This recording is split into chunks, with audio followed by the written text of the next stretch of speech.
Jeg tror, tiden er kommet til at lige lave et lille overblik over nogle forskellige hovedpunkter i det særligt sensitive personlighedstræk. Som du kan se, så står der også HSP heroppe i hjørnet, og HSP er den internationale forkortelse for det særligt sensitive menneske. Det står for Highly Sensitive Person, og er begrebet, som Elaine Aron har lært os alle sammen at kalde det. Så det er altså det internationale begreb.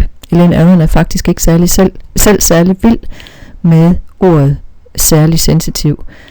Hun vil gerne ændre det, og det tror jeg kommer inden for de nærmeste år, at begrebet får et andet navn også. Men den tid, den glæde eller sorg, eller hvad vi nu synes om det. Her har du i hvert fald på din skærm nu en oversigt over forskellige ting, som du måske kan genkende i dit eget sensitive personlighedstræk. Kreativiteten og fantasifuldheden er noget af det, som mange kender, men ikke alle.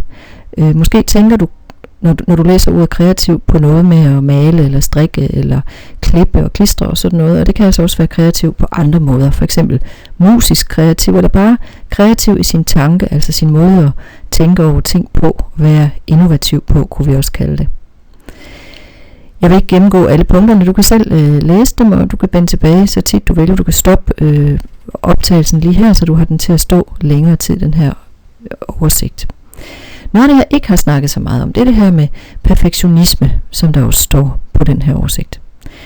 Vi kan have en tilbøjelighed til at ønske os at være perfekte, ønske os at undgå fuldstændig at lave fejl. Og det kan blive noget, der piner os og plager os, og kan være noget af det, der skubber os ud over kanten, hvis vi er tæt på stress, for eksempel. Vi kan også opleve at have voldsomt svært ved at sige fra over for andre mennesker. Det kan der være mange grunde til, som det kommer for vidt at komme ind på her. Men det er noget, som mange særligt sensitive mennesker genkender. Måske gør du det også selv. Det her med at få afgrænset os og få sagt, nu er nok for mig. Nu kan jeg ikke mere, eller nu vil jeg ikke mere. Nu har jeg ikke lyst til at være med til det her mere, eller nu er det her ikke godt for mig længere. Og det er noget af det, som det kan være vigtigt at få arbejdet med i hvert fald. Vi kan have en tendens til at overfortolke, som jeg har været lidt inde på. Og når vi overfortolker andres adfærd eller andres udsagn, så bliver vi lidt ramt af det. Vi bliver også nogle gange vældig nemt skuffet over noget, som andre gør eller siger, eller det de lader være med at gøre, eller lader være med at sige. Altså andres manglende forståelse for eksempel kan skuffe os ganske gevaldigt. Det er også en god idé at få arbejdet lidt med, fordi selvfølgelig kan andre mennesker ikke altid gennemskue, hvordan vi har det og hvad vi har brug for. Og måske kan de faktisk slet ikke følge alt det, som vi forstår og det, som vi mærker. Og derfor opdager de slet ikke, hvad det er, de skal reagere på.